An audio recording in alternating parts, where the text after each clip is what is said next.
ఎటువంటి కంటి సమస్యకైనా 100% ఆయుర్వేద పరిష్కారం సంజీవన్ నేత్రాలయ. ఫార్చునర్ కార్ అందరికీ ఎంతో ఇష్టమైన వెహికల్ ఇది.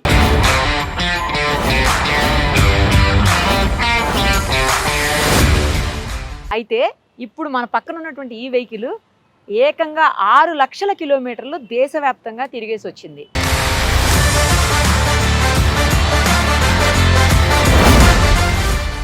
ఎవరు తీసుకెళ్లారు, ఎవరు అన్ని కిలోమీటర్లు తిప్పారు, ఇది ఎలా వాళ్ళ కోఆపరేట్ చేసింది, ఇవన్నీ కూడా ఇప్పుడు మనం వాళ్ళ మాటల్లోనే వినేద్దాం.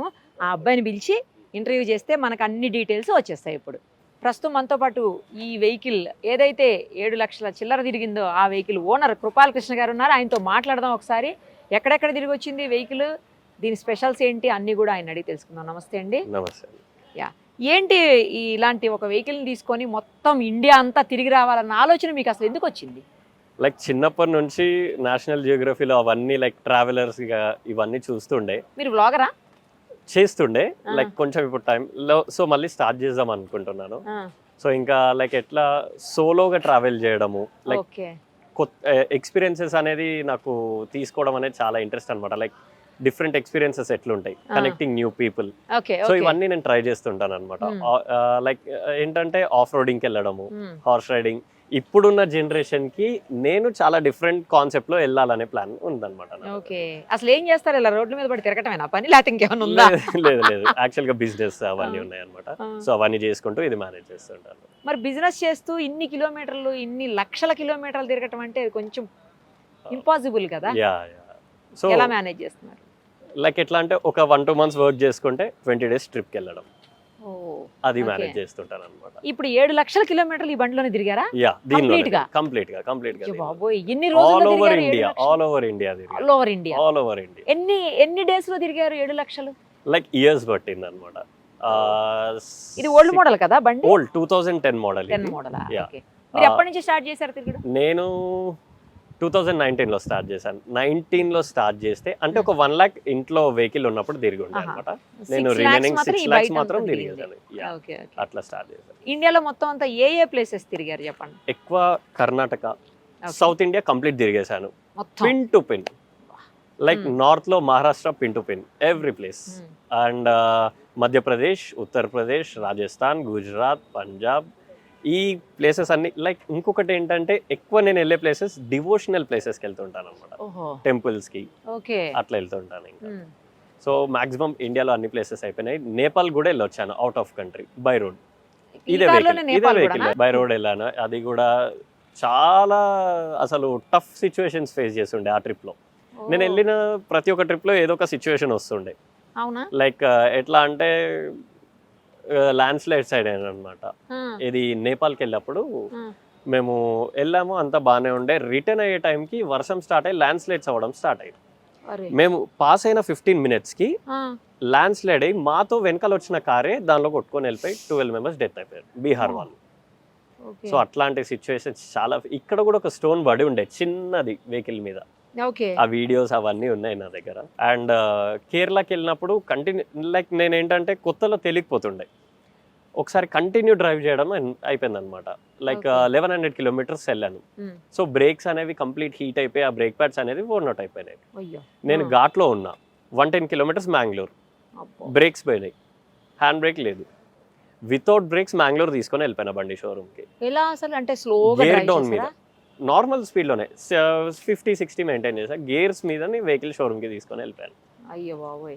కొంచెం పానిక్ అవ్వకుండా ఏ సిచ్యువేషన్ వచ్చినా మనం ఫేస్ చేయాలి, దానిలో నుంచి బయటికి ఎలా రావాలనేది అన్ని నేర్చుకుంటుంటాను అనమాట. ఒక్కళ్ళే కదా, పక్కన ఎవరైనా ఉంటేనన్నా సపోర్ట్, మీరు ఈజీ అవుతుంది జర్నీ. బట్ ఒక్కళ్ళు అంత ఆ సిచ్యువేషన్స్ లో ట్రావెల్ చేయడం అంటే ఇట్స్ నాట్ ఈజీ. కానీ చాలా రిస్క్ తీసుకొని ఉండే, కానీ ఆ రిస్క్ లో కూడా చాలా ఎక్స్పీరియన్స్ అంతే సింపుల్ గా చెప్పాలంటే. కానీ the best experience I have had. ఇప్పుడు వరకు మీరు చూసినటువంటి అన్ని స్టేట్స్ లో మీకు బాగా నచ్చిన స్టేట్, అస్సలు నచ్చని స్టేట్ రెండు చెప్పండి. నచ్చిన స్టేట్ కర్ణాటక. లైక్ పోలీస్ కానీ, అక్కడ ఉన్న పీపుల్, లైక్ ఉన్న ప్లేసెస్, టెంపుల్స్ కానీ, పోలీస్ చాలా ఫ్రెండ్లీగా ఉంటారు. వెళ్ళిన దగ్గర ఎక్కడ ప్రాబ్లం అనేది అస్సలు ఉండదు. అండ్ ప్రాబ్లం అంటే బేసిక్ ఎక్కడ అంత ప్రాబ్లం ఏమి అవ్వలేదు. బీహార్లో కొంచెం ప్రాబ్లం అనిపించింది. ఏమైంది? బీహార్లో ఒక సిచ్యువేషన్ ఏమొచ్చిందంటే గన్ పాయింట్ పెట్టారనమాట నాకు. అసలు ఎక్స్పెక్ట్ చేయలేదు. నార్మల్గా ఏమైందంటే నేపాల్ నుంచి రిటర్న్ అయ్యటంలో బేసిక్గా మనం బీహార్ బార్డర్లో నుంచి రావాలన్నమాట. బిర్గంజ్ అనే బార్డర్ ఉంటుంది మనకి. సో ఆ బార్డర్లో నుంచి క్రాస్ అయిపోయి వచ్చేసాము. మ్యాప్స్ ఏమైపోయింది, సమ్ స్ట్రేట్ హైవే నుంచి తీసుకెళ్లాల్సింది ఊర్లో నుంచి డైవర్ట్ చేసింది. గూగుల్ తల్లి ఒకసారి అట్లా చేస్తుంది అంతే, అది ఇంకా అది కావాలి. సో మేము ఇట్లా ఊర్లో నుంచి వస్తుంటే ఎవరో అబ్బాయి సైకిల్స్ అడ్డం పెట్టి ఉన్నాయి. ఓకే. లైక్ రీసెంట్గా మేము ఇప్పుడు నేను సపోజ్ ఏంటంటే ఏదైనా ప్లేస్కి వెళ్తున్నా అంటే దాని గురించి కొంచెం ఎంక్వైరీ చేస్తుంటాం. అక్కడ పీపుల్ ఎట్లుంటారు, బిహేవియర్ ఏంటి చెప్పలేం మనం. కదా ఏ సిచ్యువేషన్ ఫేస్ చేయాల్సి వస్తుందని అట్లా నేను తెలుసుకొని ఉండే. బీహార్ కొంచెం మాఫియా కల్చర్ ఉంటుంది, గన్ కల్చర్ ఉంటుందని వింటున్నా. సో అక్కడ నాకు ఒకసారి ఈ సైకిల్స్ రోడ్కి అడ్డం పెట్టడం ఏంటి అది అనే టైప్లో నేను నార్మల్ స్లో చేశాను కానీ బండి ఆపలేదు.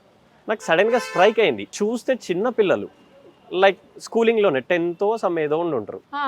అది బొమ్మగానే రియల్గానే అసలు నేను చూసాను. ఆ బొమ్మగానేమో సమ్ సైకిల్స్ పెట్టి ఇట్లా చేస్తున్నారు మనీ లూటింగ్ కోసం సంథింగ్ ఏదో అనుకుని ఉన్నా. డైరెక్ట్ గన్ పాయింట్ ఇట్లా పెట్టేసాడు. చేతి నిండా కర్రలు, 3 to 4 పీపుల్ ఉన్నారు. సింపుల్ గా బండి ఆపలేదు, డైరెక్ట్ సైకిల్ మీద నుంచి బండి కొట్టేసా.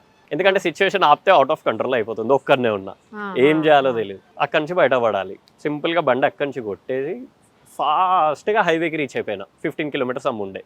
వెంటనే హైవే ఎక్కేసినాక అప్పుడు కొంచెం ఊపిరి తీసుకున్నాను అనమాట. ఇంకా అంటే నేను ఆ రేంజ్ స్పీడ్ లో వెళ్ళిపోయాను అక్కడ. ఎందుకంటే మనం బయట పడాలి సిచ్యువేషన్ నుంచి, కొంచెం పానిక్ అయిపోతుంటాం.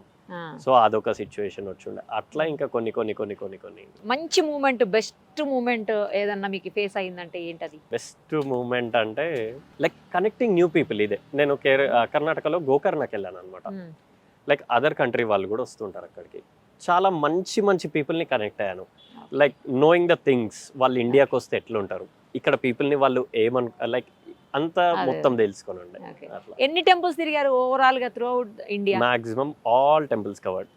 అంటే నెంబర్ కౌంట్ అట్లా ఏం లేదు. మాక్సిమం ఇప్పుడు లైక్ జ్యోతిర్లింగాలు ఇవంటాం అన్ని అయిపోయింది. అండ్ శక్తి పీఠాలు అన్ని అయిపోయింది. మొత్తం అన్ని కంప్లీట్ చేశాను. నేను ఎప్పుడు లైక్ ఏంటంటే కౌంటింగ్స్ ఇవన్నీ అట్లా ఏం పెట్టుకోను. వెళ్ళాలనిపిస్తే వెళ్ళిపోతాను. నాకు ఇంకొకటి ఏంటంటే మెయిన్ సపోర్ట్ మా ఇంట్లో మా పేరెంట్స్. ఇప్పటికిప్పుడు డాడీకి కాల్ చేసి, డాడీ ఇట్లా నేను సపోజ్ కాశీకి వెళ్దామని అనుకుంటున్న కార్లో అంటే, సరే బిడ్డ వెళ్ళిపో అని అంటాడు. అంతే, ఏమన్నాడు. లగేజ్ ఉందా ఏముందా ఏం లేదు. మమ్మీ కూడా ఓకే ఎప్పుడు వెళ్తున్నావు, యా ఓకే ఫైన్ జాగ్రత్త, మళ్ళీ ఎప్పుడు వస్తావు, ఏం లేదు, అది కూడా అడగరు. అంత సపోర్టివ్ అంటారు. ఎందుకంటే నేను కూడా వాళ్ళకు ఒక ట్రస్ట్ అనేది ఇచ్చిన. ఎక్కడికి వెళ్ళినా సేఫ్గా వెళ్ళడం, ప్రికాషన్స్ తీసుకోవడం, అవన్నీ ఫాలో అవుతుంటా. మరి మీ థింగ్స్, డ్రెస్సెస్ అవన్నీ దీనిలోనే పెట్టేసుకుంటా. నేను బేసిక్ ఏంటంటే ఏదైనా కొంచెం ట్రిప్ని ఎక్స్ప్లోర్ చేయాలనే టైప్లో వెళ్ళినప్పుడు హోటల్స్ బుక్ చేసుకోను. అదే ఇప్పుడు ఎక్కడ ఉండబోతారు, స్టే ఏంటని అడగబోతున్నాను. హోటల్స్ బుక్ చేసుకోను. వెహికల్లో బ్యాక్ సైడ్ 2 seats తీసేస్తా. తీసేసి కంఫర్టర్ అవన్నీ సెట్ చేసుకుంటాను అన్నమాట. అండ్ ఈవినింగ్ 7:30 అయిందంటే వెహికల్ ఆఫ్. నేను ఎక్కడున్నా డ్రైవ్ చేయను, అక్కడ ఆగిపోతా. మళ్ళీ మార్నింగ్ ఎప్పుడు స్టార్ట్ చేస్తారు? మార్నింగ్ 6:30, 7కి. నాకు తెలిసి నేను ఇంత ట్రావెల్ చేసిన దానిలో ఒక 10 to 15 times హోటల్లో స్టే చేశాను. మరి ఫ్రెష్ అప్ అవటము అట్లా? Fresh up in the sense ఇంకా బయట నార్మల్ గా క్యాజువల్ గా ఇప్పుడు స్నానం చేయాలి, ఎట్లా పెట్రోల్ బంక్స్ అవి ఉంటుంటాయి కదా, సింపుల్ లైఫ్ లాగా నేను బయట లీడ్ చేస్తుంటా అంతే. వాటర్ ఫాల్స్ అక్కడ కూడా వెళ్ళి చేశారా ఎప్పుడన్నా? అట్లా వెళ్ళాను, అట్లా కూడా వెళ్ళాను. ఇది అక్కడే స్నానం చేసేసి అక్కడే ఇంకా అన్ని మళ్ళీ కార్ ఎక్కేయడమే. నేపాల్కి వెళ్ళినప్పుడు ఇట్లనే లైక్ హోటల్స్ లో ఎందుకు అది అని చెప్పేసి రోడ్ మీద వెళ్తుంటే వాటర్ ఫాల్స్ కనిపించింది. చూస్తే చల్లగా ఉన్నాయి నీళ్లు. లిటరల్ గా లైక్ ఎట్లుంటాయంటే మైనస్ లోనే ఉండే వాటర్, ముట్టుకుంటే గడ్డ కట్టిపోతాం. నాకు సైనస్ ప్రాబ్లం ఉంది. సరే ఏదైనా కానీ చేసేద్దామని అక్కడ కూడా ఎక్స్పీరియన్స్ చేయాలనేసి ముందరికి వెళ్ళిపోతా అంతే. ఇంకా ఒక్కళ్ళకే ఇంత తిరుగుతుంటే బోర్ అనిపించలే? అస్సలు నాకు ఒక పాయింట్ లో అనిపించింది, అసలు నేను ఒక్కరిని ఎందుకు తిరుగుతున్నా, బోర్ కొట్టదా అని అనిపించింది. కానీ ఇప్పుడు అది మైండ్ లోకి రాలేదు, ఒకరు ఉండాలి అనేది. కొంచెం టైం పాస్ అవుతుంది, ఫ్రెండ్ ఎవరన్నా ఉంటే. మెయిన్ గా మ్యూజిక్ ని ఎంజాయ్ చేస్తుంటా అనమాట నేను. దీనిలో ఉన్న ఆడియో కూడా చాలా ఇంట్రెస్టింగ్ గా ఆస్ట్రేలియా నుంచి ఇంపోర్ట్ చేయించుకొని పెట్టించుకొని ఉండే ఆడియో సిస్టమ్. బయట ప్రపంచాన్ని మర్చిపోతాం దీనిలో సౌండ్ ఏంటే. లాస్ట్ లేటెస్ట్ గా ఎక్కడ ట్రావెల్ చేశారు? లేటెస్ట్ గా అంటే బెంగళూరుకి వెళ్ళాను. వీక్ లో నేను ఈజీగా ఒక 600 kilometers తిరుగుతుంటా. వెళ్ళాలనిపిస్తే వెళ్ళిపోతా అంతే. నెక్స్ట్ ట్రిప్ ఎక్కడ? నెక్స్ట్ థాయిలాండ్కి వెళ్దాం అనుకుంటున్నా. ఒక 1-2 months బ్రేక్ తీసుకొని కార్లో బై రోడ్ 4,000 బై రోడ్. కార్లోనే. By road. నాకేంటంటే ఫ్లైట్స్లో ఎక్కాలంటే భయం, కొంచెం అది ఉంటుంది. ఏదైనా బిజినెస్ పని మీద డాడీ రా అంటే, డాడీ నువ్వు ఫ్లైట్లో వెళ్ళిపో, నేను కార్లో వచ్చేస్తా అని చెప్పేస్తా. అంతేనా? అంతే. ఓకే. ఇప్పుడు వరకు ఇంత తిరిగారు కదా, ఎంత ఖర్చు అయి ఉంటుంది మీకు? బేసిక్గా ఇప్పుడు లైక్ ఒకసారి ఇట్లా క్యాలిక్యులేట్ చేస్తుంటా అనమాట. కొత్త ఫార్చునర్ వచ్చేసి మనకి 58 lakhs ఉంది టాప్ ఎండ్. దీనిలో నేను పోసింది 60 lakhs డీజిల్. బండి కొన్నదానికి డబుల్ డీజిల్ పోసుకుంది కదా. 60 lakhs రూపీస్ డీజిల్ పోసారా? యా. అమ్మో, ఎంత వస్తుంది ఇది మైలేజ్? మైలేజ్ వస్తుంది 19-20 వస్తుంది. 20 వస్తుందా? 20 వస్తుంది పక్కా. ఎందుకు అంత ఎట్లా వస్తుంది? మామూలుగా ఫార్చునర్స్ అని రావు కదా. అవునవును, అంటే లైక్ స్మూత్ గా డ్రైవ్ చేస్తుంటాను, మంచి నీట్ మెయింటెనెన్స్, కండిషన్ ఎప్పుడు టైం టు టైం అన్ని పెట్టేసుకుంటుంటాను. లైక్ మెకానికల్ గా కూడా కొంచెం నాకు ఐడియా ఉందన్నమాట. ఇప్పుడు దీనికి ఏదైనా రోడ్ మీద ప్రాబ్లం వచ్చిందంటే నేను దీన్ని మళ్ళీ స్టార్ట్ చేసుకొని వెళ్ళిపోతా. అది ఉంది ఎట్లయినా. ఓకే. అట్లా ఎప్పుడన్నా ప్రాబ్లం అయిందా వెహికల్? బ్రేక్స్ ఒక ప్రాబ్లం వచ్చింది.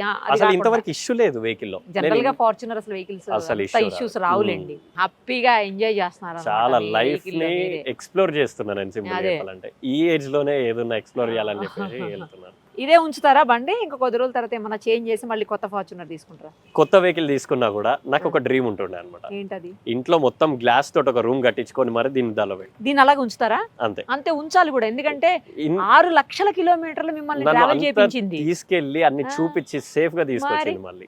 అలాంటప్పుడు ఈ బండిని ఎలా వదిలేస్తారు? వదిలేయొద్దు కదా. మళ్ళీ సెంటిమెంట్ వెహికల్ కూడా. మరి ఇంకేంటి అయితే మళ్ళీ తీసుకుంటే మళ్ళీ కూడా ఫార్చునర్ తీసుకుంటారు. ల్యాండ్ క్రూజర్ తీసుకుందాం అనే ప్లాన్ లో ఉన్నాను. టొయోటా ఏదైనా కానీ టొయోటా క్యారవాన్ కూడా ఉందన్నమాట. సో నేను సెల్ఫ్ బిల్డ్ చేసుకున్నాను, ఓన్ గా తయారు చేసుకున్నాను నేను లాక్డౌన్ లో. ఎన్ని సీట్స్? సీట్ ఏం లేదు, ఒక బెడ్ ఉంటుంది, బ్యాక్ సైడ్ కిచెన్, వాష్రూమ్ ఉంటుంది. ఏం వెహికల్ అది? Tempo traveller. ఎంత ఖర్చు అయింది మీకు అట్లా తయారు చేయడానికి? దానికి 6 lakhs వరకు వచ్చింది. బండి ఖర్చు ఎంత అయింది? బేసిక్ గా వెహికల్ ఏంటంటే మాకు ఉంటుండే ఒకప్పుడు ట్రావెల్స్ ఉంటుండే అనమాట. సో ఆ వెహికల్ పక్కకుంటే ఎందుకు దాన్ని లాక్డౌన్ లో వట్టి ఉంటుండే, ఎందుకు ఏదైనా ప్రొడక్టివ్ గా చేద్దామని చెప్పేసి వెహికల్ తీసుకొచ్చి ఇంట్లో పెట్టి మొత్తం రెడీ చేసా 3 months లో. దాన్ని మీరే ఓన్ గా కలరింగ్ వేయడానికి కలర్ మిషన్ కొన్నాను, వెల్డింగ్ కోసం వెల్డింగ్ మిషన్ తీసుకున్నాను, టూల్స్ అన్ని కొనేసి మొత్తం ఆరామ్సే కూర్చొని చేసుకున్నాను అనమాట. ఆ వీడియో కూడా యూట్యూబ్ లో పెట్టాను, ఉంది, ఫుల్ వీడియో ఉంది. మాకు కూడా ఒక వెహికల్ తయారు చేసి తప్పకుండా. లైక్ కార్స్ కలెక్షన్ పెట్టుకున్నాను అనమాట. బేసిక్ గా డాడీకి ఏంటంటే కార్స్ మొత్తం 7 కార్స్ ఉన్నాయి. ఫార్చునర్ ఒకటి, ఇన్నోవా క్రిస్టా ఒకటి, ఎస్ క్రాస్ ఉంది, వెర్నా ఉంది, and old Fiat Premier Padmini ఉంది 1967. అండ్ అంబాసిడర్ ఒకటి ఉంది, అంబాసిడర్ కూడా ఉంది, మార్క్ 1, అండ్ ఒకటి జెన్ ఉంది. దాన్ని కంప్లీట్ గా ర్యాలీ ట్రాక్ కోసం మాడిఫై చేసి పెట్టుకున్నాను. అండ్ టెంపో ట్రావెలర్ క్యారవాన్ ఉన్నాను. ఇన్ని వెహికల్స్ లో కూడా ఇదే ఇష్టం మీకు? ఇదే ఇష్టం. నైస్. అసలు all the very best. Thank you. మిమ్మల్ని నాకు తెలిసి ఇంకొక 4-5 lakhs తీసుకుపోతుందేమో ఇది. నా డ్రీమ్ ఏంటంటే 9,99,999 క్లాక్ చేయాలి, ఆన్లైన్ చేయాలి. మీ బండి నెంబర్ ఆల్ ఫోర్స్ ఉంది? ఆల్ ఫోర్స్ ఎప్పుడో దాటిపోయింది. మీకు మరి ఆల్ నైన్స్ ఇష్టమా? అట్లానేం లేదు, దాన్ని మొత్తం క్లాక్ చేయాలనేది. అక్కడ ఆపుతారా ఇక బండిని? నడిపిరు చేస్తా, ఇంకా అది మళ్ళీ 0కి వస్తే మళ్ళీ కంటిన్యూ చేస్తా. ఆన్లైన్ చేసి 0 చేసి మళ్ళీ స్టార్ట్ చేస్తా. జనరల్ గా వెహికల్స్ ఒక 2-3 lakhs లేకపోతే 4 lakhs, బాగా అయితే 5 lakhs, అంతకు మించి తిరగద్దు, వాడద్దు, చేంజ్ చేయాలని చెప్తాను. మరి ఇప్పుడు మీరు 7 తిరిగారు, ఇంకా ఒక 2-3 తిరుగుతారు. దీనికి ఇంకొక 5 years టైం ఉంది. ఆ 5 years లో దీన్ని ఇంకెంత తిప్పాలో నేను అంత తిప్పేస్తాను. అంతే, సింపుల్. ఆ 5 years తర్వాత రిటైర్మెంట్ ఇస్తాను. ఇంకా దీనికి మంచిగా గ్లాస్ రూమ్ లో పెట్టేసి ఇంకా నువ్వు రెస్ట్ తీసుకోండి. మ్యూజియం లో పెట్టినట్టు పెడతాను. పెట్టిన తర్వాత నాకు ఫోన్ చేయండి, అప్పుడు వచ్చా మ్యూజియం లో నెక్స్ట్. ఇప్పుడు ఎక్కడ ట్రిప్ అన్నారు చెప్పండి, ఎక్కడికి వెళ్ళిపోతున్నారు ఇదే కార్ లో? ప్రెసెంట్ నెక్స్ట్ ట్రిప్ అయితే థాయిలాండ్ కి వెళ్తున్నాను. అదే అయిపోయినాక నెక్స్ట్ ఇయర్ లో లండన్ కి వెళ్తున్నాను. మరి థాయిలాండ్ 1000 kilometers 4000 దాకా ఉంటుంది, లండన్ ఇంకా ఎక్కువ ఉంటుంది. ఎట్లా మరి, ఎలా వెళ్తారు? బై రోడ్ అంటే ఇది వేరే సైడ్ ఉంది, ఇది వెళ్ళొచ్చాక గ్యాప్ తీసుకొని మళ్ళీ దానికి లండన్ ఏ రూట్ లో వెళ్తారు? లండన్ వచ్చేసి మనకి ఇప్పుడు ఫస్ట్ ఢిల్లీకి వెళ్ళాలన్నమాట. అక్కడ నుంచి నెంబర్ ఆఫ్ కార్స్ ఉంటాయి, convoy, like group of people ఉంటాం. అక్కడ నుంచి ఢిల్లీ టు మయన్మార్, భూటాన్, మళ్ళీ బ్యాక్ చైనా, పైకి చైనా, తజికిస్తాన్, ఆఫ్ఘనిస్తాన్, మళ్ళీ బ్యాక్ రష్యా, పైకి రష్యా మొత్తం అన్ని స్టేట్స్ లైక్ అంతా తిరిగేసి పోలాండ్, స్కాట్లాండ్, ఇట్లా తిరుక్కుంటూ మళ్ళీ 2 days అక్కడ నుంచి షిప్లో యూకే. షిప్లో అక్కడ లాస్ట్కి బార్డర్ ఉంటుంది అనమాట. బై సీవేలో షిప్ లో వెళ్ళిపోవాలి, ఒక 2 days ఉంటుంది. దీన్ని కూడా షిప్ లో తీసుకుపోతారా? దీన్ని కూడా ఉంచిపెట్టి తీసుకెళ్తాం. తీసుకెళ్తారా? దీన్ని ఉంచిపెట్టి మీరు వెళ్తారా? లేదు, దీన్ని దానిలో పెట్టేసి అదే. తీసుకెళ్తాం. తీసుకెళ్తారా? మళ్ళీ రిటర్న్ బ్యాక్ ఏంటంటే ఇది కంటైనర్ లో వచ్చేస్తుంది, మనం మీరు వచ్చేస్తారు. ఫ్లైట్ లో. బేసిక్ ఇంకోటి ఏంటంటే ఇంత హెల్దీగా ఫిట్ గా ఉన్నప్పుడే అన్ని తిరిగేసాలి. మళ్ళీ ఒక ఏజ్ వచ్చినాక బ్యాక్ పెయిన్ వస్తుందనో ట్రావెల్ చేద్దామన్నా సపోర్ట్ చేయదు ఆ, అది కూడా పాయింట్. ఏమన్నా రికార్డులు నెలకొల్పాలి లేకపోతే దేంట్లోనన్నా అట్లా ఏం లేదు, నా సెల్ఫ్ కోసం అట్లేం లేదు. ఏదైనా నా సెల్ఫ్ కోసం, నా సెల్ఫ్ సాటిస్ఫాక్షన్ కోసం నేను ఈ లైఫ్ లో ఇంత హ్యాపీగా ఇన్ని చూసా, ఇంత హ్యాపీగా ఉన్నా అనేదే నా కాన్సెప్ట్. నాది నాకుంటే సరిపోతుంది. Thank you, all the very best. Thank you so much. Thank you so much. Suman టీవీలో మీ పర్సనల్ అండ్ బిజినెస్ ప్రమోషన్స్ కోసం కింది నెంబర్కి కాంటాక్ట్ చేయండి.